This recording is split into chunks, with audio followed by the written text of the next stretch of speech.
आज हम इस वीडियो में विस्तार से जानेंगे कि भारत में एक ट्रस्ट कैसे बनाया जाता है।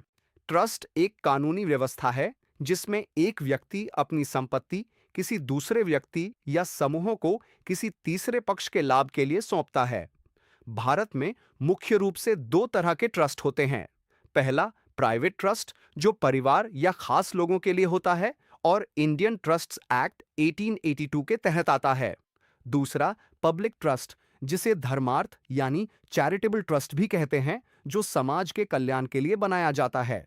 एक ट्रस्ट बनाने के लिए कम से कम तीन पक्षों का होना जरूरी है।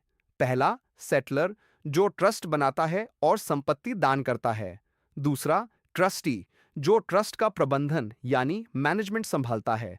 और तीसरा, बेनिफिशियरी, जिसे ट्रस्ट के काम या संपत्ति से लाभ मिलता है। ट्रस्ट बनाने के लिए कम से कम दो ट्रस्टी होना अनिवार्य है और उनके बीच एक लिखित समझौता होना चाहिए जिसे ट्रस्ट डीड कहा जाता है। रजिस्ट्रेशन के लिए कुछ मुख्य दस्तावेजों की जरूरत होती है, जैसे सेटलर और सभी ट्रस्टियों के आधार कार्ड, पैन कार्ड और पासपोर्ट साइज फोटो। इसके अलावा जिस पते पर ट्रस्ट का ऑफिस होगा उसका रेंट एग्रीमेंट या बिजली बिल।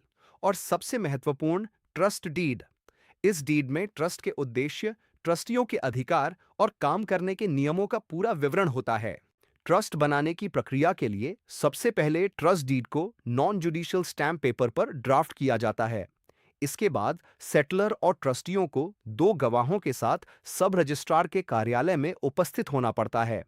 रजिस्ट्रेशन का खर्चा अलग अलग राज्यों में वहां की स्टैम्प ड्यूटी के आधार पर अलग हो सकता है। रजिस्ट्रेशन होने के बाद ट्रस्ट के नाम पर पैन कार्ड और बैंक खाता खुलवाना जरूरी होता है।